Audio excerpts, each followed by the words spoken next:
This is the Stubborn German Podcast. I'm Kevin Ostie coming to you from the still festive Stubborn German Brewing Company here in also still festive lovely Waterloo, Illinois, which is merely a hop, skip, a jump, and a slide away from the St. Louis Metro. And we're joined by the proprietor of the Stubborn German, Mr. Chris Ron. Howdy, Kevin. Howdy, partner. And, of course, our esteemed producer, Mr. Jared Chasson. Welcome. Happy holidays. For sure. And we've got a momentous occasion because we have our first repeat guest. It's a big deal. Yeah, it is a big deal. Mr. First back-to-back. Josh Shirley's back. Yeah. Welcome, Josh. Yeah, thank you. Feel honored. Well, to Josh, be fair, Tammy was the first I definitely, yeah. guest. Well, this is two Josh in a is the row. first Yes. back-to-back. back-to-back, right? Yeah, Yeah. that's right. It's a good honor. Good cover. Pretty cool. Sorry.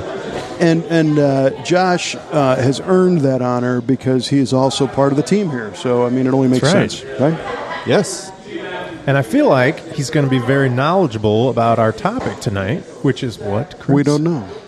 The topic for tonight is home brewing 101. Tell them what they want, Alex. What you've won tonight is a lengthy lesson on the intricacies of home brewing. Yeah, well, Hopefully you like home brewing, whether you like to hear about it or not. right. Yeah. There's a bigger story on how we got to the home brewing topic, Yes. which we'll get into. Yeah. But Chris is jumping up and down because I he's am. excited about his German word of the day that none of us are going to get. I have a great one. I'm sure you do. Okay, the word of the day, German word of the day for today is Hausgebraut. Hausgebraut. Hausgebraut. Well, Hausgebraut. guest goes first. Guess goes first. Hausgebraut. Hausgebraut. Hausgebraut. Okay. I like the enthusiasm. I know, he's raising his fist in the air. Hausgebraut. The guy's starting a revolution here at the table. I'm thinking it's like a house coat, sort of, almost like a bathrobe that a woman might wear around the house, but no one outside of the household is supposed to see. Ooh. Oh, wow. okay. Yeah, that would be a Kind good of a little bit of a private thing. Hey, sweetie, close your Hausgebraut. Right, yeah. Tuck it in there. Your A little Hausgebraut's open. A little lacy. You might need to tie it up. All right. Okay, good. Jared? Very detailed. I like that. I'm going to say happy holidays. Happy holidays. Hausgebraut with a fist, with a raised fist. Happy holidays. Damn it. All right. I love it. Okay. And Kevin. Well, I think house in German means house. H-A-U-S, right? House. True. So the Gebraut idea there that Josh had of the coat, the robe, I'm going to change a little bit, and I'm going to say it means the house fell down. It's almost like house kaput, like house Gebraut. It's over. The house fell has down. folded. Kaput. The house fell down. All right. And that might be more accurate because I know a lot of Chris's words end up being like kind of Negative. slang or idioms, basically that are like make no sense literally in translation. Exactly. Correct. Those are the best ones. He does that, yes. I don't do that. The Germans do that. I just have Google. You just bring him here. Yes. Yeah. I think I heard Josh say a lot of the words Chris uses make no sense, literally. That's also That in was, English. that was the In the nicest literal way Josh translation. could have said that. Yeah. Yeah. So recently, and by the way, if you're listening, welcome. Welcome to the podcast. Thanks for joining us. Thank you. Recently, I was reflecting on the arc of the Stubborn German Brewing Company and how it started and how we ended up where we are and then the whole deal. And a question came to mind. Was there ever a time period in your life, Chris, where you were drinking something from the grocery store out of a can and you just said, I can't take this anymore. I have to brew my own. Just have to do it better. This is it. I'm done. I know I can do it. I mean, how did you get... That's a strange way of asking.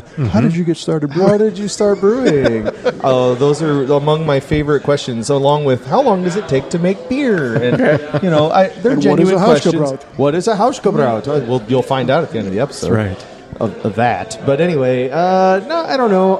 What exactly, how did I answer that? I never really Now's your chance, buddy. I never really had that kind of a situation. It was never like, oh, I can do this better. It was more like, I want to see if I can do something similar.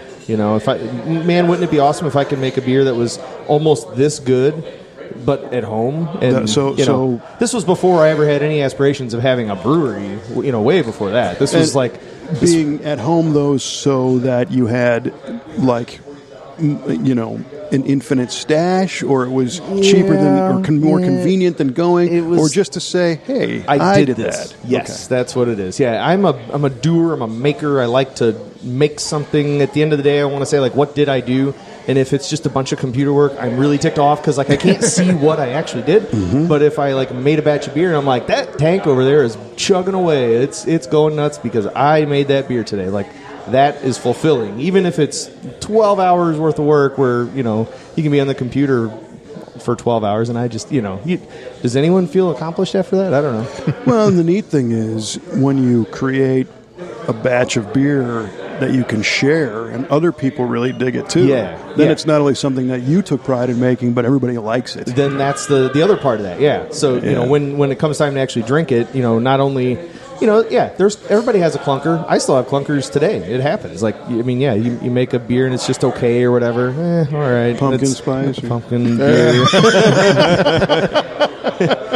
But when you really come across a good one and it's like, man, somehow this just came together, and I think there's a little luck involved in all that. It's just, the beer gods were with you, and all of a sudden you come out with this awesome beer and you share with all your friends, and it's like, whoa, you made this?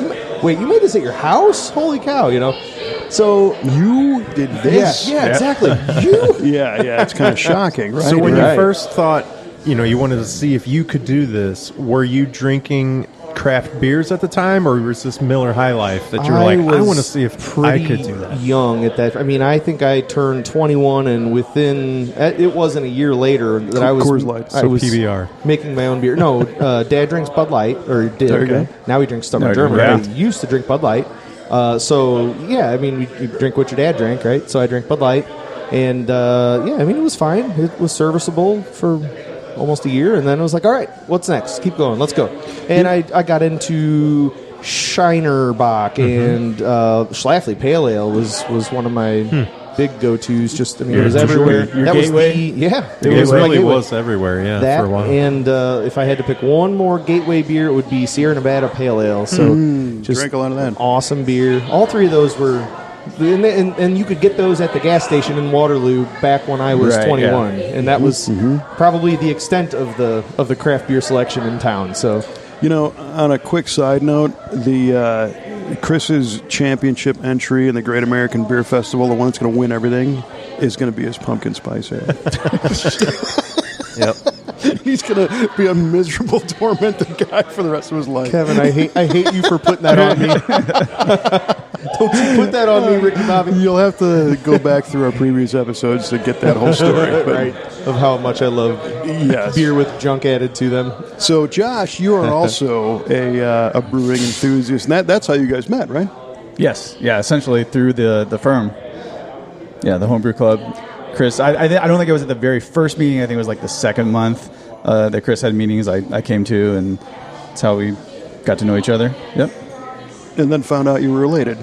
Yeah. But actually, I knew before going there that we were related, but I just didn't really know Chris before that time. Right. I actually had my parents, I don't know, like 3 or 4 years prior to this, had gone to a wedding anniversary of Chris's grandparents out at the Waterloo Sportsman's Club, and Chris had beer that he had made out there. Yeah, I did that, yeah. And I remember my dad coming home, or next time he saw me, he was like, hey, you've got a cousin that homebrews too. We were out there, and your cousin Chris, he must be into homebrewing also. So yeah. I knew Chris was into it, and I knew of Chris, but I didn't know Chris until we started hanging out at the firm. Yeah. Same way, I knew of the last name. Obviously, right. I knew we were related, but I didn't know. I'm sure it was I didn't know Josh. 4 or 5 year olds. We were like playing around at the Schaefer family reunions or something like that, and just never like knew each other afterwards or connected each other. I mean, yeah. Yep. Mm-hmm. So we've told the story of kind of how you got going, but this time I think we want to maybe spin this a little bit differently and speak to the person that is maybe interested in trying this. Yeah. Mm-hmm. So, I don't know if you knew this about me, but I do enjoy making a good list And I've heard. So I have the steps to make a delicious home brew right here in front of me, and I'm going to tell them to you. Wow. And Yep. you will listen. You will listen, and you will obey. You will make this beer, and you will give me some. Yes. What's our word of the day? Hold on. Hausgebraut. Hausgebraut. So, here's the list. Let's go. Okay. So, no, I don't know. The So smooth. I think, I know the beautiful trends from Hausgebraut to here we go. To now. Good segue. So, what I kind of put together was a way to make like 5 gallons of beer extract style. So if you don't know What does that mean? So extract or all grain is kind of what that's the differentiation. So So the two main styles of home brewing, you've got all grain, which is basically what Chris does here in a larger scale at the brewery, or you have extract, where they've taken one of the steps and minimized it for you. yeah, one of the big steps, and then that's just done. So basically, instead of having extra equipment, spending an extra, say, 2 hours of your brew day, you can knock out a batch of beer on brew day itself. I'd say with extract maybe through 3 hours, including I'd cleanup. say, 3 hours, and that's probably taking your time and drinking beer in between. I'd say. Nice. So and that's brew day, and then you put the beer, what you've made, you put that into a fermenter, and you let the yeast do the work. And there's a few other steps along the way, but really brew day is kind of the big day that all the magic happens. So. And what we're really doing here is we're making food for yeast, is all you're doing on brew day. You're the chef for yeast. You're trying to make stuff that the yeast want to eat. And because when yeast eats sugar, it poops out alcohol and CO2. How romantic. Yep. So you Boy, were I'm so eating thirsty now. yeast poop. Okay. Oh, man, yeah. That's it. I mean, I'd heard they peed the CO2 and farted they peed the alcohol. Oh, I was farted going to the say, CO2. how do they pee? Yeah, the reverse, but yeah. One thing you're not going to get here, folks, is sugar coating at the Stubborn German. No, sir. It's the real deal. I will tell you exactly how it is. So, I mean, what you would need to do this stuff, as far as equipment, I mean, you'd want like a stainless pot with a lid, about 6-7 gallons at least, I would say. A burner would be great. Now, you can do this stuff on a smaller scale, and you can certainly make good beer otherwise than how I'm going to say to do it. But this is kind of pretty much how I did it. So burner, are we talking like We're talking like a turkey fryer kind of thing? Turkey fryer, propane burner. The Bayou Classic is a good brand. Yeah. For that. More than a gas stovetop. You can do it on a Yeah. gas stovetop, but it'll take a little bit longer. Especially for 5 gallons. It's Yeah. going to take forever. But and some people do just like a 2.5 gallon batch or 1 gallon batch. You can do whatever size batch you want. But for all that work, it's nice to have about at least 5 gallons worth of finished product. Otherwise, it's kind of like, what are we doing here? So, this would all be for 5 gallons. So I would buy that stainless pot with a lid. I would buy a burner.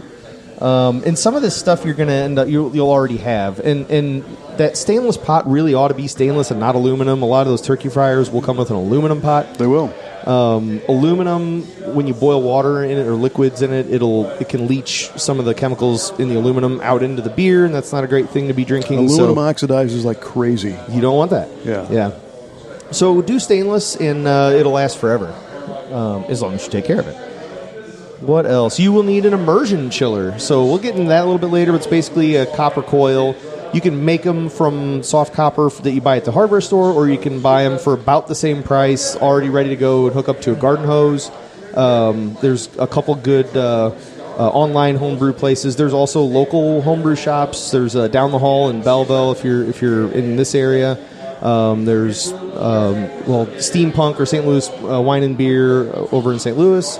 There's good ones around, but online I like morebeer.com. That's the one that I have probably bought the most from. And the function of the immersion cooler is? We will get there later, but Okay. you're going to cool down. Calm yourself. Okay. I know you're so excited. Well, the reason why I asked that is No, it's a good question. Is it as I'm really- strategizing buying a coil of soft core Right. copper, or is it better to buy the pre-made, trying to figure out what it's going to do? Yeah. Well, it's Right. good. So, yeah, what we're going to end up doing is boiling all this beer that we're making, and we got to cool it down Gotcha. right away, All as right. quickly as possible. Well, So, please continue. that's, yeah. So, we're going to run water through that as it's sitting in the beer, and that will cool it down. So, what else do we need? After that, that's pretty much like the boil end of it, and then we're going to need a fermentation device, so something to put it in, to put the yeast in and let it chug away. So a lot of brewers, the cheapest way to do this is a 5-gallon fermentation bucket. Now, there's food-grade ones that you need to use with a good lid, and they're a little oversized. It'd be like a 6.5-gallon bucket. You want a little headspace if you can. What is this made out of? Plastic. Plastic. But it's food-grade plastic. Food instead grade. of Nothing Rubbermaid from Walmart. It's not not the a Homer. It's Right, not it the isn't. Homer. Yeah, it wasn't the orange one. I guess you could make it in a Homer. I'm sure it'd be okay, but I don't know if I'd drink it. Oh, you would. I would drink it. I don't It's still care. beer. It's fine. After that, you're going to need about 50 empty, clean glass bottles. And Kevin, where do we get empty glass, clean beer bottles from? 50 of them. We go to the store and you buy some beer and you drink You it. drink it and and clean repurpose. And the then you- bottles, and then you have 50 clean, empty bottles. So That's it. Recycling. if you want to get into home It's a- brewing, sounds it's like a a great green project. go right now and buy some beer and drink Yeah, it. start And start with telling that. your friends to Yeah. save their bottles. Have a party. Don't throw anything away. Exactly. You will also need some caps and a capper, neither of which are very expensive. You will need a racking cane and some hoses. Also not expensive. A racking cane is basically just something that it's like a piece of plastic or metal. I would buy the metal if you can. It's an extra $3 or whatever. But you're not making beer to save money. You right. can tell your significant other that that's why you're doing it, like I did. But that's not why you're doing it, okay? So For the experience. We're Do starting you know a that Tammy's brewery listening to to this, are you? save money. She's not. Okay, good. So yeah, you will need a racking cane and some hoses. You'll also need a thermometer. I recommend a thermopen. Thermopen. You Yeah. Yeah, I don't like Ooh, what's I've the seen name that. of it. I've seen that. They're Yeah, you slick. have that. Yeah, they're Yeah. very quick, instant read. They're digital. They're awesome, but they're like $100. But Yeah. that's the only thermometer you'll ever need for anything in the rest of your life. I mean, And it's that measures the emissivity. the emissivity of the Wow, look at you, How Kevin. about that, huh? Hausgebraut. You got to put your fist up. Of the house. The Hausgebraut, the emissivity. People are stumbling upon this or accidentally flip forward and they're like, Right. what are they talking about? So, and you'll need like a mesh bag and all of the stuff you'd get from a homebrew store or online or whatever. I'm guessing there's probably kits. Yes. There are definitely kits. Starter kits Yep. that include most of this. Yeah. But yeah. So you can, exactly. And some of for the the- stuff you might already, like if you have the turkey fryer burner, that's great. Or maybe you already have a pot or whatever. Right. And you need a propane tank too, but most people have that. So, but yeah, so that's kind of the stuff you need. Barbecue. Right. Yeah. Well, but now here's the problem. If you want to barbecue while you're brewing, you only have one tank. Well, So that's you what- got to get your extra tank. Then. Nah, Yeah. that's what you use the charcoal for. yeah. Come on. A backup Well, tank is okay. essential. You eat off the charcoal and you There brew you off go. the gas. I like it. Of course. It's not that dumb. Okay, so the steps to make good beer. Here we are. Write them down. Number 1. So you need water. You can make beer with your regular tap water as long as it tastes good or you're fine. It doesn't taste bad. But if you want to make good beer, you need to at need good least filter this water or buy water at the store in a 5-gallon filter. Distilled or filtered? Filtered would be ideal. Purified? So purified. Those would are all be- three different, aren't they? Yeah, yes. You don't want Spring. distilled. Spring. would be okay as long as it's filtered and no chlorine added. That's what Okay. we're after. Chlorine is going to be the big thing to keep out. Yeah. Exactly. I mean, yeah. you could get really fancy. You could use distilled, and then add back Add- your minerals yes. and get into like whole water profiles. But Right. yeah, just as long as the chlorine is not in there, that's the key. So the chlorine will kill the yeast. It'll just it'll- give an off flavor Yeah. to your finalized beer. It'll taste like Band-Aids and rubber. Oh, Not good. that's Yeah. not on tap yeah, here. you can get Camden tablets, which you can put into your tap Yeah, water. sure. and That'll it'll- take care of chloramines when your township is on chloramine treatment. But if it's on free chlorine, that will not work on that. So you have to use a filter of some sort. If So you I use would say good, a safe bet is go to the grocery store and get some good water. or my advice here is a carbon filter for an RV. So basically they're maybe 10, 12 inches long. They screw right into a garden hose attachment. And basically you run your water right through that, and when it's brand new you want to run the first stuff out because it's black and full of soot, but then eventually that's just filtered, no chlorine water, and that's perfect for brewing. And the advantage there is you get to do that out in the lawn. Right. Yeah. So all your neighbors can see you doing this. Yes, exactly. And they go, "What are you doing?" Yeah.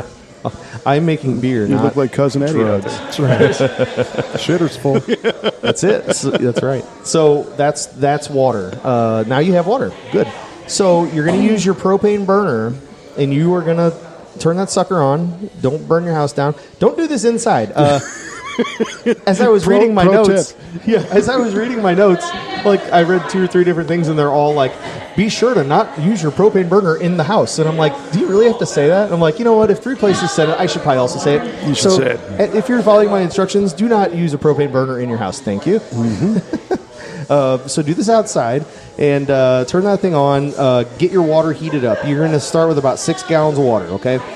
When you get up to about 140 degrees, you're using your Thermapen or whatever you have, and you see, we're about 140. You're going to add any of the specialty grains that you have for your recipe, if you have them in that recipe. Some you won't need them, some you will have those. Like if you have a stout or a dark beer, anything with color, the way you get that color is through these specialty grains.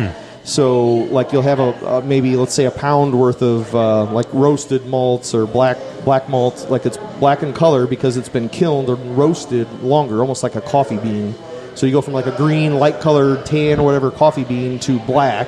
Same way with a barley kernel. You go from really light-colored to black after you roast it. And that's where you get that roasty flavor in a stout. So a quick question. Yes. The specialty grains were not on our initial supply list. Well, no. So Okay. where are we getting those? You need a recipe.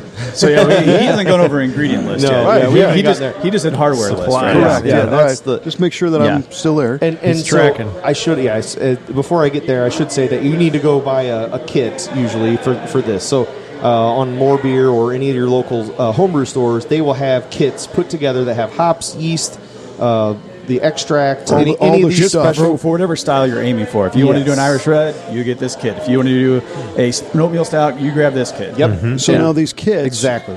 is it going to be you're going to use all of the ingredients with the kit in this particular batch? Yes. Yep. So it's You'll not have like you nothing keep left over. stuff on the shelf. It's No. not like baking cookies where you have flour, sugar, whatnot. Not at this point. You get there Okay. later on because that's the way to save money as you do it. You can actually buy save a lot of money. doing that. quantities of hops and whatnot. You buy a whole 55-pound bag of grain instead of Gotcha. little kits at a time. But we're talking, dipping the toes in the beer. here, This so is yeah. the first batch of beer. Gotcha. So, yeah.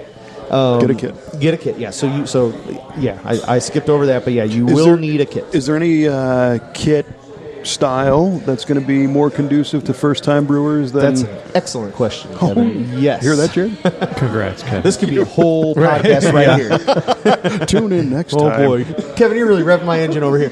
Okay, I believe that the perfect first beer is an Irish red ale, and the reason for that, interesting. it is an ale, not a lager. So ales are much easier to control fermentation temperatures and all that later on down the road, which we're going to get there in a little bit. It's light enough where it's easy drinking when you finally have it done, and you'll be able to taste any flaws if they're there. But it's also got enough stuff going on in the beer as far as caramel flavors and this caramel flavor is from the malt. You're not actually adding any caramel. It's all from the barley malt that you've added. But it's got enough flavor that it can hide some things if you had a cover mistake. it. Yeah, so that's great.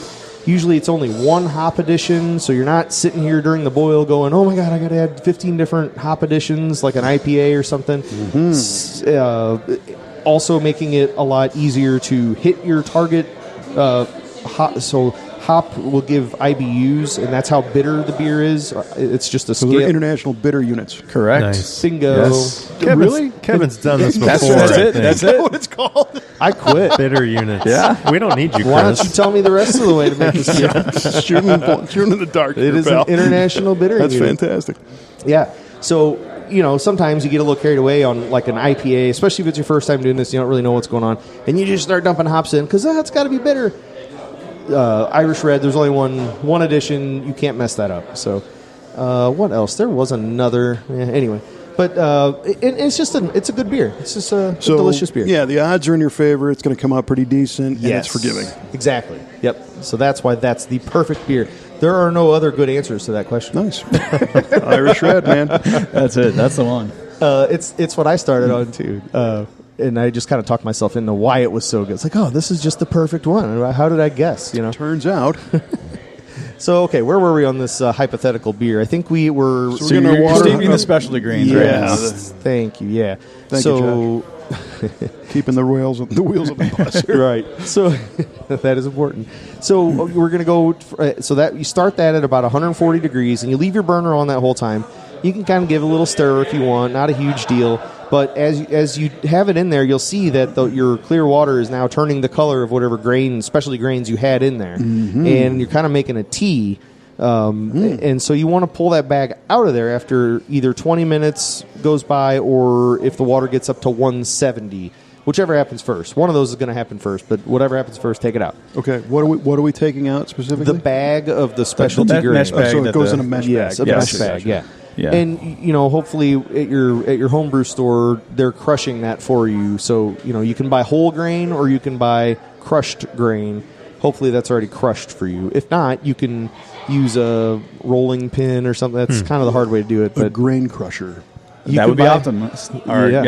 But for those who don't have one, a rolling pin, not on batch one. Yeah, and that's what that's called, a grain crusher, a grain mill. Yeah, a grain mill. There you go. But essentially, yeah. Okay. Yeah. Look at this, man. Kevin's got his cheat sheet up. I got nothing. Is that what you're watching over here? He's like, I'm following along. Okay, so then let's see.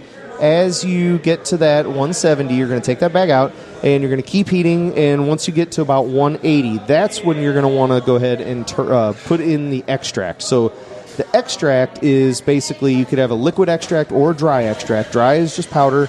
And when you put that in, it's going to kind of float on top, and it could sink to the bottom. So you do want to turn that burner off when you do this, because if the burner's on and something happens to just sink like a rock to the bottom, it's going to scorch immediately. Right. It's full of really, really condensed sugars, so you don't want that hitting the very bottom. You want to stir it in really good once you're once you're sure there's nothing settled on the bottom. You can turn the burner back on and keep dissolving. And I would definitely recommend to be stirring as you're pouring it in so that it doesn't even hit the bottom. Right. Gotcha. Especially if you're using liquid. Liquid will sink straight to the bottom, whereas the powder may kind of float and allow you to mix it in more easily, but be stirring while you're doing it. Good tip. So the volume, we're still at 5-6 gallons of 6-ish, water, and the extract volume is how much? Depending on your recipe, yep. So for your Irish Red...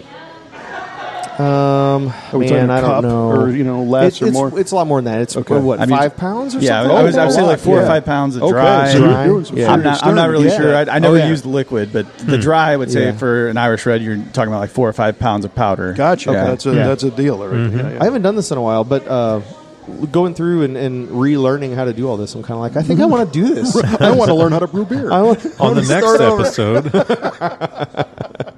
Today we're making beer. Okay, so now it's all dissolved in. It's all stirred in. You stirred it really well with your spoon, and now you're going to turn your burner back on. And this is where you're approaching boiling. So you're at 180 already, and you're getting a little hotter. 190, 200. So 212 is boiling, right? So as we get above 200, you're going to start seeing a film develop on the top, and you're going to potentially have a boil over. So here's one of my little pro tips. If you can get a little vial of something called firm cap, you drop a couple drops on top of your boil, and that will take all of that it breaks the surface tension of that boil and kind of just magically makes it all go away. Yep. And they say that stuff, after it does that, it sinks to the bottom and it doesn't even end up in your finished beer. So it is magic. We use it here a lot. Wow. Nice. Yeah, it's very helpful. So use that. It's called firm cap. That definitely is magic. And if you don't have that, you better stand there and watch when it seems like it's approaching boiling, because you're going to see the foam creep. And then I always am ready to just, boom, turn off the burner real quick when it's about to the lip so it'll settle back down, and then you can turn it back to boil. Because I've had a few boilovers, and one was inside the house when I first started brewing, and I didn't... Amateur. It wasn't very... With your propane tank? No. I was actually using a gas stove at the time, but my wife did not enjoy it very much. I bet not. I bet that never came off. So the old pasta trick of putting the wooden spoon across the thing doesn't work? You've seen that? Yeah, I've heard of that. You boil pasta, Yeah. if you throw a wooden spoon across it, That's won't hocus boil pocus, over. Kevin. That's not going to work. I did it last night. Really? Yeah, that's for sure. I'll give you some firm cap. It'll never happen again. It wasn't beer, but it was... So we're approaching boil, and we've put our firm cap in, so we're not boiling over, no messes here. And as soon as you pretty much start a good vigorous boil, you're going to have it on full blast to get up to boil. But when you hit boil, the goal there is to kind of turn it back off the flame a little bit in order to kind of just keep a nice rolling, consistent boil. You don't want it to like go away and be stagnant or whatever. You do want it rolling, but you don't need it just chugging like crazy either. So there's kind of a fine line there, and you find that with whatever equipment you're using. But as soon as you are boiling, you go ahead and set a 60-minute timer, and you're going to throw in your 60-minute bittering hops. Of course. So, and so hops that are boiled for 60 minutes will contribute all of the bitterness to the beer. Hops that are only boiled for, say, 20 minutes down to like 5 minutes are going to contribute flavor to the beer, and then hops that are only boiled for, say, 5 minutes down to after the flame is actually out at the end of the boil, that'll all be for aroma, so just aromatics. So and these are all different hops. Could be. They don't have to be. Yeah, they can. They don't have to be. There's tons of different hop varieties, and some are great for bittering. Some that are great for bittering are not great for aroma, and vice versa. You wouldn't use some hops for other. And when you buy a kit, you're going to use what they have provided because it's the right hop for that. So our house bittering hop that we use for just about everything here is Magnum, because it has a lot of bang for the buck. It's fairly cheap. It's Hence the name easily Magnum. Yeah, exactly. It's easily attainable, and it's from Germany. From Germany. It's from Germany. Well, Authentic. they grow it in the United States also, but I buy the German stuff, of course. So that's your hop schedule. So basically, like on our Irish Red Ale, you're just going to throw in those hops at the start of the 60-minute boil, and they're going to be like hop pellets, so almost like rabbit food. You'll just toss them straight in. You can put them in a bag if you want. In my hypothetical equipment here, we're going to toss them right in, and we're going to deal with that later by whirlpooling, and we're going to make a nice little cone, and we won't have to worry about those hops later on. So we'll get there. It's exciting. I bet you cannot wait. It's whirlpooling. Kevin's man. regretting saying, let's have an episode where we talk about how to homebrew. This is the definitive. Well, you asked for it. You wanted it, here it is, buddy. That's right. Well, Think good news. twice next time, Charlie Good Brown. news. Brew day here is almost over. We can get on to This is good. fermentation. So, okay, and then so with about 15 minutes left in the boil. Well, hold on. Well, I have go a ahead. question. So we've discussed the 60-minute hop, and then you were saying that other ones you would do for a few minutes at the end and whatnot. Depending on the recipe. So, style, yeah. So might a recipe call for 2 or 3 different types of hops for different times? Is that how it works? Yes. Yeah. Okay. Yeah. Okay. I got you. And is it an art? Like, you say a few minutes at the end. Is 7 minutes different than 5 minutes? Is 10 minutes too much? Like, It is, but I don't think anyone And could. there's technical differences with sure. it. It just, but it you depends can- on what you're going for. you can and tell if in you're the end result. trying to be consistent, if you're trying to make the consistent beer, you obviously Right. want to keep the time consistent as well. But yeah, that time factor does have to do with how much bitterness. Even those hops at the end at 20 minutes will still give somewhat of a bitterness amount to it. Yeah. But they're more for flavor and aroma. Whereas the ones that are going at 60 minutes, you're not going to get really any flavor or aroma out of those. It's strictly for bittering. Yeah. Okay. That's it. Yep. So yeah, some beers we make here have just this single one hop edition, and that's it. Some have, when we make IPA, it's got 4 or 5 different additions. Then we dry hop it later on. So there's lots of Kevin hops. and I like to wet hop ours. Yeah, they were talking earlier. Right. These guys, they want to wet dry hop, hop. but you I can think it was a do. moist skip. I think. Yeah. Moist skip. moist Yeah. skip. Man, that's on you. I mean, I'm not going to tell you how to make a beer, but It's So always that's what you're doing right now. It's important to try to innovate before you know what you're doing. right. yeah, that's exactly what I'm doing. You're always an innovator. Wet hopping. Okay, where were we? So with 15 minutes left, we need to start thinking about sanitizing equipment. So basically, before you boil, anything that you're doing here is all going to get boiled. And obviously, when you boil, you're killing off everything. It's the greatest way to sanitize or sterilize whatever you're working with, and that's got to be done. That's one of the big reasons that you even boil is to sterilize what you're working with there. So is that a strictly like health concern thing, or is that strictly flavor profile? You're going to taint both. the Yeah. Okay. You don't want to mess up your beer. Right. I mean, if you, You never I mean, know what at might be that in point, there. like you said, everything that's before the boil is going to get boiled off. But if you're not careful afterward, you could end up with a beer that's infected. And you don't want a yeast infection or any other type of infection with your beer. Which you don't. So, Interesting. no. I do not No. want a yeast infection. No. Okay. Thanks, Josh. See, Josh, that's why I don't even bring that up, because I know that these guys can't handle without giggling. Nobody wants that. Okay. With some stank in your beer. That's right. So, and usually when you're talking about brewing, you split brew day into the hot side and the cold side. So the hot side is all going to get boiled. The cold side is where you have to be extremely careful of what touches the at this point, what you have in that liquid is not called beer. It's called wort, W-O-R-T. Yep. And so that's what you're making is wort.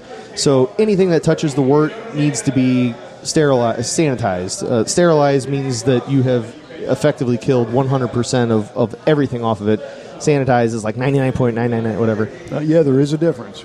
There absolutely is. Yeah, FDA, it's a big deal. yeah. Yep. So sanitizing, you can don't use bleach. Don't use bleach. Does that affect the flavor profile That if you would. use bleach? Yeah, just in the beer. Just a tad bit. There's Okay. certain metals that you don't want to use bleach on. Just stay away from bleach. Go buy some. What would you? A What's quaternary disinfectant. what are you using? There's Star San. There's no rinse. There's a powder called No Rinse you can get. I think a lot of the kits come with something called No Rinse. Gotcha. And it's basically Iota-4 is a good one. yeah, it's like an acid sanitizer. But yeah, you can buy like Star San as a homebrew sanitizer that typically people use. That Yeah. again, it's an acidic sanitizer. And this is something you can have. This is where you can use your Homer bucket and just fill up 5 gallons of the stuff.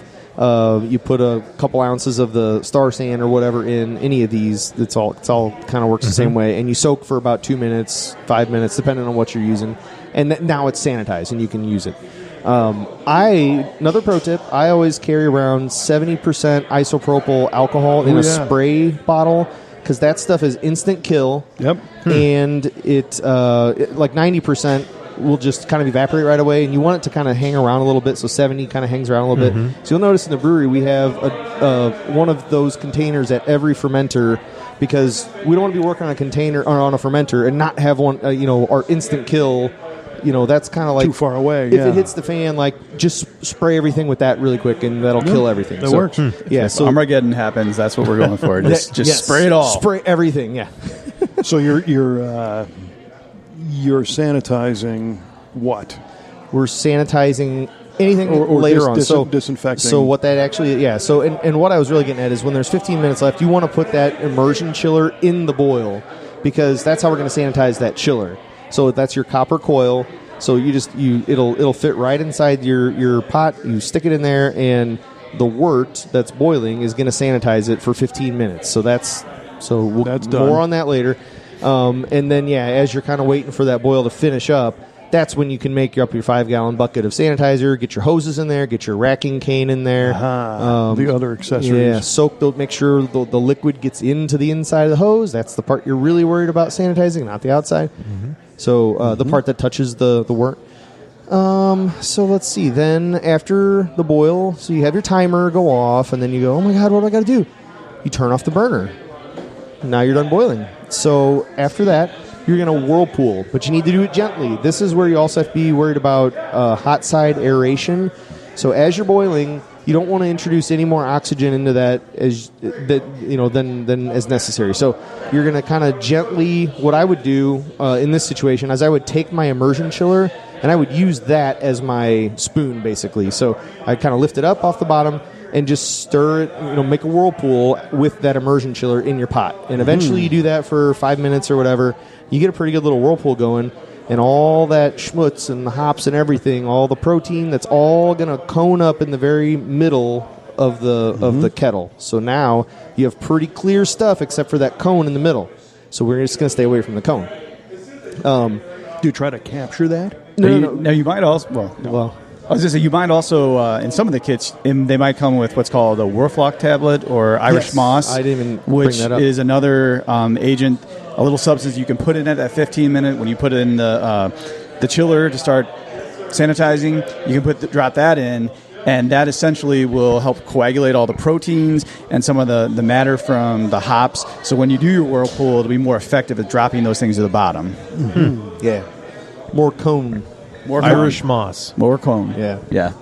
Sometimes at the end of a good brew day, if we get a good cone, we'll take a picture of it. Here, nice. Really? Yeah, it's fun. Sounds fun. You haven't shared that? I can get you in on the text chain if you want. He printed one and signed it for me. Yeah. Now that's a good cone. That's right. Check out this code. Oh, gosh. The things that Jeremy and I text each other all day, you would laugh. So anyway, so you've got your whirlpool going. I would let that rest for about 15 minutes, and while it's resting, you're now going to hook up garden hose water to that immersion chiller. So garden hose fittings, hook it up, turn it on, and then you'll have an out because you don't want it just spraying all over the place because that water is not sanitary. I mean, you don't want that getting into your beer. So make sure you're leading that away into the. Don't go to the yard with it because it's going to be very hot and it's going to kill your grass. I've never done that. Uh-huh. Of course not. You saw it on YouTube. It happened, yeah. Yeah, don't do that. But it can go down your driveway or whatever, and by the time it hits the gutter, it'll be cool enough. So, but yeah, run that city water through your immersion chiller. That's cooling down your that you're just got done boiling wort, so it's cooling it down. And the goal there is to get it to about 68 degrees. You want it to get it to fermentation temperature. Yep. So. And you want to do that as fast as possible, too. So, you don't want to screw around too long there. You just get on with it, That's what you do. That's what you do. So, and you need to also kind of stir that, keep that whirlpool going a little bit with your immersion chiller. So, and what that does is you'll get stratification where basically the liquid right around that copper chiller is nice and cool.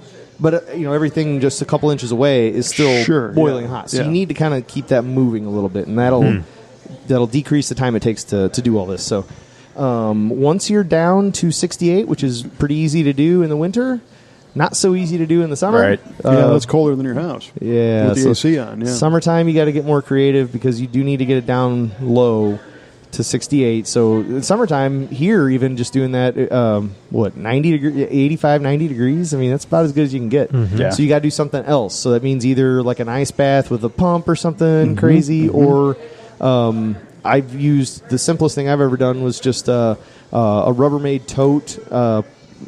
Put my glass carboy in the Rubbermaid tote with some ice and just kind of let it do its thing, and eventually you got to keep an eye on it because you'll go too far. You ever salt that ice? I have. Yeah. Is that a thing to do? I don't know. I've only done it like once or twice. Doesn't that reduce the freezing temperature even colder? Yeah. Throw some salt in there.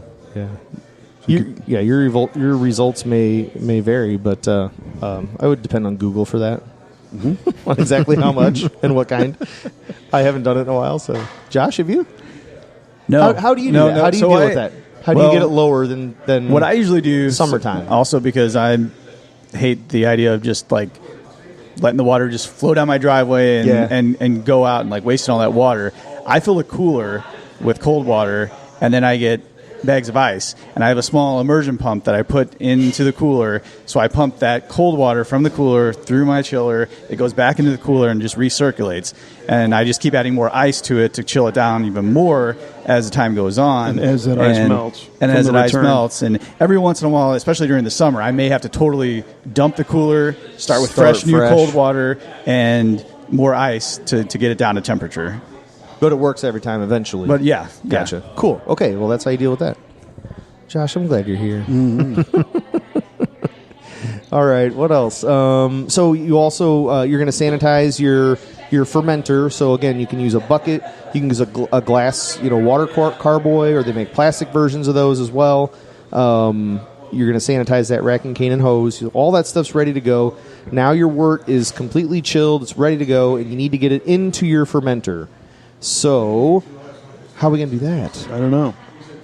So what I would do is use that rack and cane and the hose, and you need to start a siphon. Some what is that? The auto siphon rack and cane. Those are pretty cool because you basically just with one stroke, basically you've got a siphon going. Nice. And that works pretty well. So it's not like a gas tank on a car where you just suck on the end of it until No. it's Yeah, you definitely don't it. want to suck on it. No? That's why you sanitized everything You got to first. sanitize your throat All right. first. Yeah, I mean, I could do that. I guess you got to gargle or Put just some take a couple bourbon shots of down. bourbon. Yeah, Yeah. I've chugged vodka before, Right. and then because then I feel like I'm completely sanitized. Yeah, it's all And good. then you don't care about making Right. beer anymore. Yeah, and all of a sudden I don't care about anything. Chug some vodka. All right. Passed out in the front yard. Yeah. Game over. Game over. Tammy's like, "Are you gonna finish this?" You killed my grass. Yes. So that's how you get it into the fermenter. So now your wort is in the fermenter, and you need to find a cool place to stick this stuff. And you're gonna eventually put some. How do you oxygenate? I guess we'll start there. We do need to oxygenate first. Yeah, I know there's multiple ways. I typically I had bought at one point a little oxygenation stone. Okay. But it didn't seem to work that well for me. Maybe it was just because it was a cheap one from Amazon. Yeah. So I'm envisioning something similar to a fish tank. Yep. kind of, yeah, you could use that. I mean, honestly, what I usually do is once I get it in the sanitized bucket, get the lid on, and then just shake the tar out of it for a couple of minutes to just get oxygen incorporated down into it. Mm-hmm. And then that hopefully is enough. I know when you're doing extract, though, typically you might not have to worry as much about oxygenating because sometimes your water hasn't gone through as much of a process as when you do all grain. Sure. Yeah. So it just depends. It also depends on if you're doing a full 60-minute boil with your hops, then you definitely probably need to oxygenate. If you do something with boiled all that oxygen out. Yeah. If you do something with a lower boil, or some kits may have hopped extract where you don't have to boil the hops, then you might not have to worry about oxygenating. Right. But basically, you're trying to get oxygen back into the water because the yeast needs oxygen to be able to breathe and do its thing and pee out the alcohol and fart out the CO2. That's it. Yep, they use oxygen for reproduction. So then basically you're ready to add yeast, and yeast is what's going to make it turn into alcohol and make it turn into beer. So the second you put yeast in there, it's legally beer at that point. Nice. Even though it hasn't eaten anything the second you put it in, but if it's in there, it's beer. So good job, you've made beer. That was easy. That was easy. I know, it wasn't that bad. But wait, there's more. There's more. So yeast. You can sprinkle in yeast that comes with your kit. That's all good and well. It will definitely make beer. I would say as soon as you're able to, one of your very first upgrades to your equipment, to me, would be get a better handle on yeast and make a yeast starter. Get ready to buy those cans of proper starter. When I did this stuff, I had to can my own wort and can it like how your grandma would can green beans or whatever. I had to can wort, and I would pop one jar open, and then I would make my yeast starter. Well, now they make this stuff they actually can it like a can of beer, but it's unfermented beer. So it's already sanitary, ready to go. You dump it into a flask on your stir plate with a stir bar in there. Dump some yeast in, and now you've got a yeast starter going. And what the benefit there is, anytime you can make a batch of beer with yeast that has just gotten done eating something, it's really ready to go for the next batch.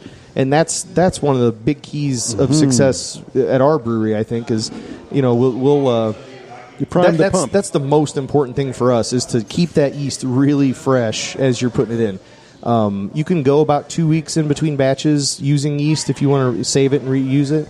But I've noticed even at 2 weeks, it's like it's not as lively anymore. So, that's pretty important. Is a yeast starter if you kind of keep into this a little bit. But really after that, you're pretty much letting the yeast do the work from there. So about 2 weeks into fermentation, I would say it'll be completely done, and then it's time to figure out how you're going to get it into a bottle, right? So can you over yeast it? Can you let that sit too long, or is hardly? It'll be hard. To do. You can't really over yeast, but you can under yeast. You can under yeast. Yeah. Okay. And some batches of beer, if you're going to use a packet, I would use 2 packets. If you're even remotely unsure of your yeast situation, just double up. Yeah, use 2. It's cheap. Or use your starter, and then that is doubling up. That's another benefit of a starter. So you just kind of let it go, and then whenever you get to your next step, it's ready. It's ready. Yep, it's ready to go. So to get it into a bottle, take those bottles that you've already washed, and you probably delabeled, and I bet you made a new label for your awesome new first batch of beer. Yeah, I would. And you're going to add some priming sugar, which normally is dextrose, like corn sugar. Google that, figure out exactly how much you need to put in. You'll very, very, very gently kind of stir that into the beer, and then you'll again use your auto siphon and in your hose that's all sanitized again, because it's touching finished beer. All that stuff sanitized, and then you're putting that into each bottle, and you're capping as you go, filling each bottle one at a time. Cap. So what you've really done there is you're using the remaining little bit of yeast that's still in there with that extra little sugar, and it's going to eat that food, and it's going to create that carbonation. So now you put those bottles somewhere kind of warm for about a week, and it's going to ferment that little bit of sugar, and that's going to be just enough to give it some carbonate pop. That batch of beer. Yep. And shoot, after a week, throw that stuff in the fridge and have a party. Invite me. Because I just told you how to make a batch of beer. So I feel like most of our listeners are wondering, when do you add when are you going to stop? The oatmeal cookies? And the pumpkin spice. Yeah. That's along the way. You're not doing that on an Irish red. Don't ruin a good Irish red. All right. Well, it's interesting because, as you say, that last step is add that sugar and then cap it and let it do its thing to get the carbonation. It's going to build some pressure up in the bottle. A zillion years ago, my grandparents owned a grocery store in Chicago during the Prohibition years. And my great-grandfather used to brew, right? And in the grocery store, he would put his bottles and jars of booze and beer behind the groceries. And my grandfather, so his son, basically told me a story about in the middle of the night, they start hearing things popping and blowing out, right? And his stuff was, I guess, over fermented. It was blowing out the bottles, but it was taking pickle jars out with it too. That they had also made. Wow. Yeah, and so it's like a big loss. That probably smelled great. Big That's mess terrible. running over all the shelves and everything. So how does that not happen? That's you've got to be careful so you don't make bottle bombs. That's why Chris said Google the amount of sugar that you need for that batch. That is a big deal. That's the key. If you do put too much in, you'll end up over carbonating. And I've done it before where I've never heard them exploding, but I went down to my basement the next morning and oh man, there's a busted bottle and there's beer all over the floor. There you go. So when you hear about your uncle making beer in the bathtub, it's really not a terrible idea to throw that stuff in the bathtub and let it carbonate there. Sanitize first. Yeah. And if you have an issue, you just wash it down. Yeah, right on. I mean, not the actual beer, the bottles. Come on. Yeah. Now, I know we're running out of time here, but sorry one of the for things going on. that I find interesting, all this is fascinating. It I is. know our hardcore listeners are nerding out right now. But can you briefly describe how your brewery process compares or differs from all this? We can is it start just, over. So is it just math? The very first step of just making multiply beer. by 100? Honestly, I like to say like my system here is just really big homebrew, and we do all grain, so we do that mash process. So we're not using extract; we're using the actual grain, and it's whole. So we have to grind it, get it over here, and that's kind of the extra step from what we talked about here, and that's honestly a whole other podcast. That whole step.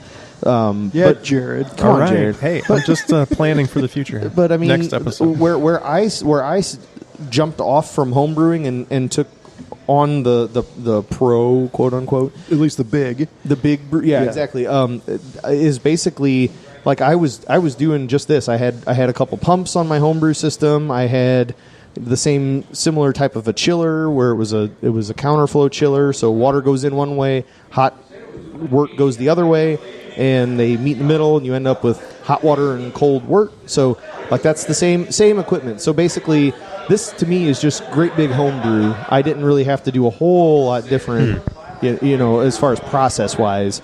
Recipe wise, I had to make a few adjustments here and there. As you scale up, it's not a linear thing. Like the malt is linear, but the hops are not. So the bitterness can be off. So if you were here on day one, I apologized if you had over bittered beer by about 3 or 4 IBUs. I do apologize. I sense 2.5. So yeah. Oh well, okay. Well, good. So one quick question. So between the time you start a brew batch here and it hits the tap. Yeah. Chris's much favorite time? question. It's my favorite question. Sure it is. Yeah. when's your beer going to be ready? Anywhere Well, it's all different, I'm from sure. Yeah, right. 2 to 2 weeks to after a year, depending on if it's aged in a barrel or something. But Well, just a straight average, shot. It say could- 4 weeks is could pretty be well as average. little as a month. We could push it and get it done in 2 weeks. We could, but typically about a month is about average from brew day to drinking it on tap. If we're not really pushing, and it's just and it's just a regular ale. The lagers take a little longer, so maybe 6 to 8 weeks. It really depends on the beer. Well, that gives you a solid month to build some excitement about what's coming. That's right. For Yeah. sure. So what's coming? Great question. We have.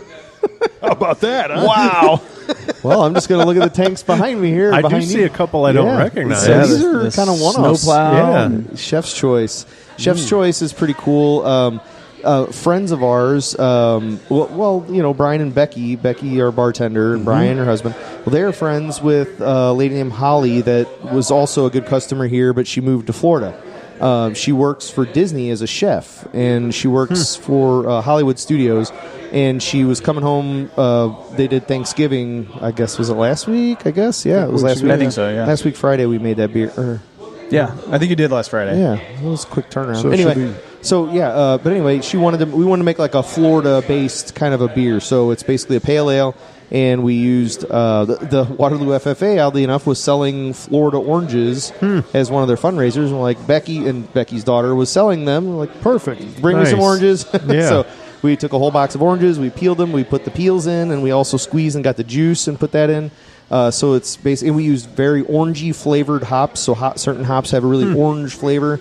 So that's that beer. It's kind of an orange flavored-ish pale ale, but Nice. with ingredients from Florida, and tried to play the Disney thing up without actually totally ticking off Mr. Walt Right. Disney Put himself. mouse ears on. Yeah. So you brewed that right after Thanksgiving, so that means it's going to be right around Christmas. Yeah, I mean this is moving along pretty quickly though. It'll probably be earlier yet. Yeah, Josh will have this keg this weekend, and if it's in a keg, that means you can be drinking it. So Right on. Right.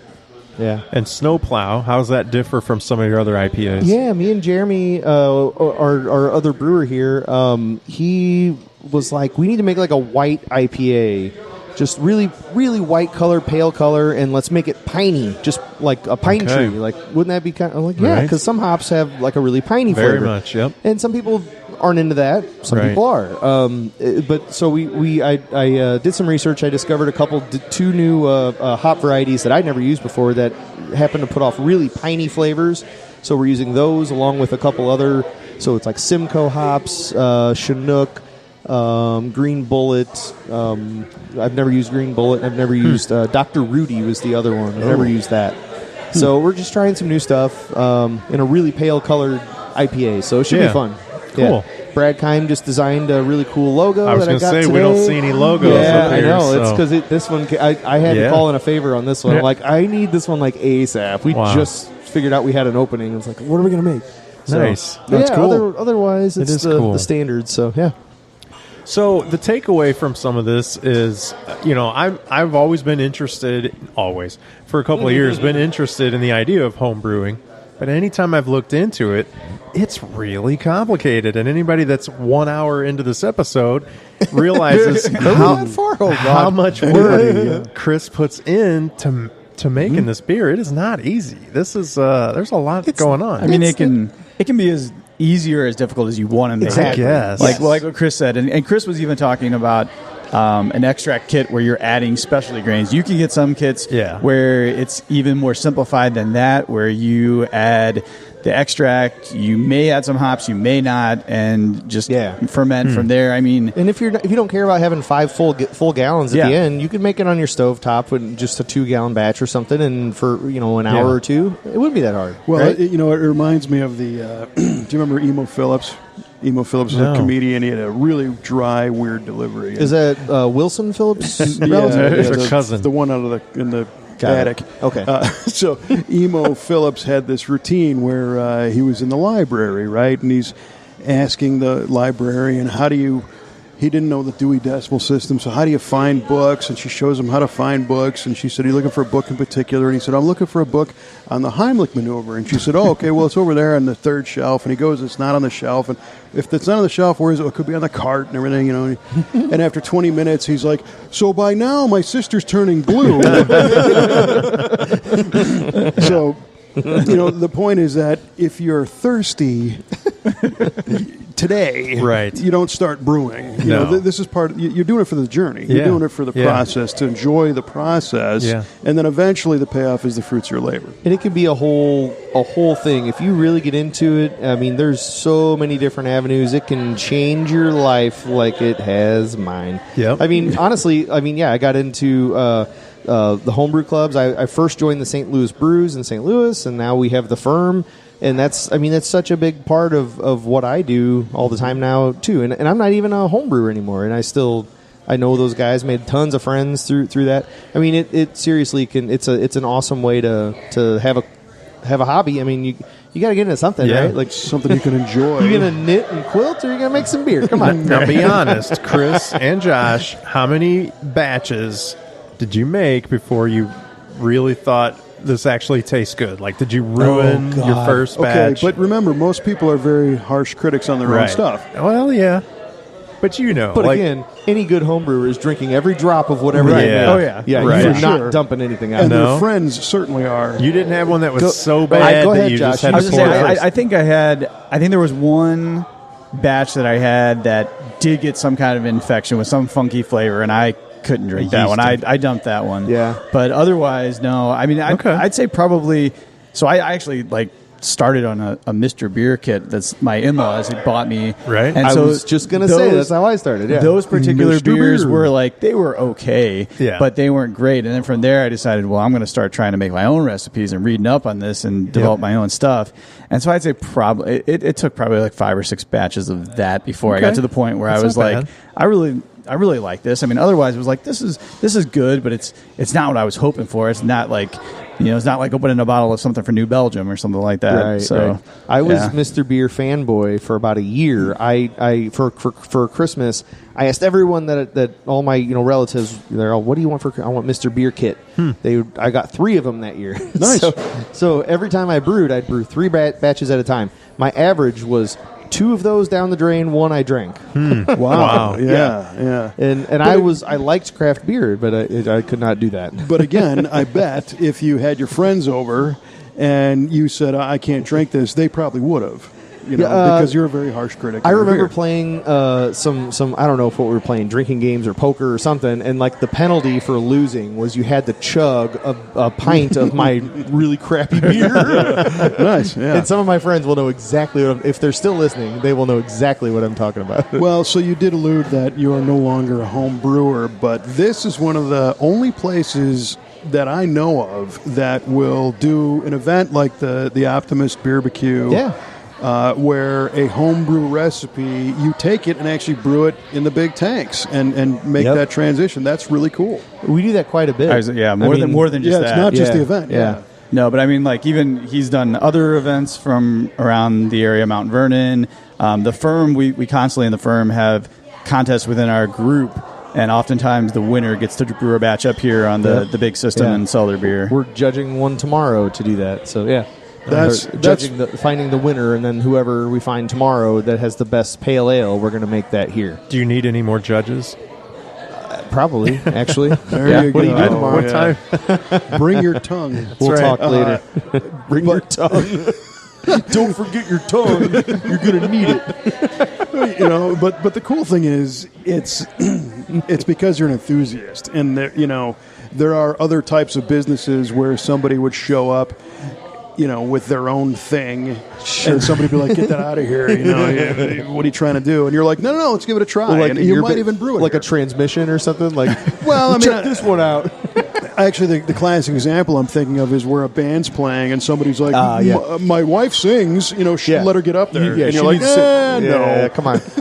But in your case, you'd be like, sure. Yeah, I'm like, well, give me some beer first. That always helps. Yeah, you get Mr. Beer bucket number 1. That's right. Dude, it's tough to find a new, genuine, brand new idea in beer for flavors or a recipe or whatever. So anytime... Marzipan. There we go. Yeah. How about that? All right, we just found one. For the holidays. But no, anytime a home brewer has an idea or wants to share or wants to have some fun and come up and brew, that's what I'm all about. I love it. And the other takeaway, Jared, is that if you're listening to this and you've been to this establishment here, or if you've not yet, I do. You are always more than welcome to come to the Stubborn German and talk beer with Chris or Josh. For sure. Yeah. Because as you can tell, they get all wound up and are happy to share experiences and advice, and it will be a really cool thing. And you might just get a German word of the day. Which is Hausgebraut. Hausgebraut. With raised Of fist. course, Hausgebraut. Do you want to know what Hausgebraut means? Not I'm at not all. sure I do. Okay, our entries were a robe. House robe. A silky... You don't want other people to... Right. Silky Yeah, house right. Robe. Private one. You need to, retie because it always falls apart. That's my house. Jared said We're getting happy, very descriptive here on the robe. Jared said happy holidays. Happy which holidays. He did not Happy figure out... expression. He did not figure out that house means No. house. Well, I figured that out. What's the word for house I thought in German? this one. I thought somebody would get this one. I'm a little disappointed. And then Kevin said the house fell down. So Hausgebraut means homebrew. Homebrew. Get out of here. Well, of course. You J.O. House brew. I'm the J.O. Mr. House fell down. Come on. It I was could so make that connection. obvious. Oh, Well, at least you wow. got the first half. Yep. Jared, come on. Good job. Hey, it's the season. Tis the season. Tis the season. You just wanted to tell everybody happy holidays. Speaking of, the Santa float just flew down Main Street, Oh, yeah, like just going very fast. Nice. Nice. It's got to be somewhere. Yeah. Places All right. to be. Well, listen, we appreciate you hanging in through this one because it was a long one, but there was a lot of stuff. You need to play this back and listen Yep. again to Yes. unpack all this and bring a notepad. And again, And make a please list. Come here for questions. So if you dig this kind of stuff, there's going to be more. Click that subscribe button. And again, if you can sprinkle around a few 5-star reviews, everybody will be happy. Yeah. And, yeah, for sure. And we hope your cabrouting goes well. At your house? your home cabrouting. And if you find podcasting difficult for whatever reason, maybe you don't have your phone on you at work or something, the Stubborn German podcast is now on YouTube. Yeah. We thank Chris and Tammy for setting that up. So you Nice. can just sit at your computer. Did I and set that up? I don't even remember somebody doing it. did. Yeah, don't you remember that? No. Yeah. I don't think I So did just that. listen to YouTube, and all our episodes are already up. So Right on. Awesome. Thanks, Jared. There you I go. You appreciate can that. make it look like you're working. exactly, But instead, you're learning a home working brew. hard, hardly working. You're looking to cabrout. That's right. All right. So this has been the Wow. Stubborn German podcast. I'm Kevin Ostie, joined by Chris Ron, Jared Chasson, and Mr. Josh Shirley, who we all like to raise our glass together and say, Prost. Prost.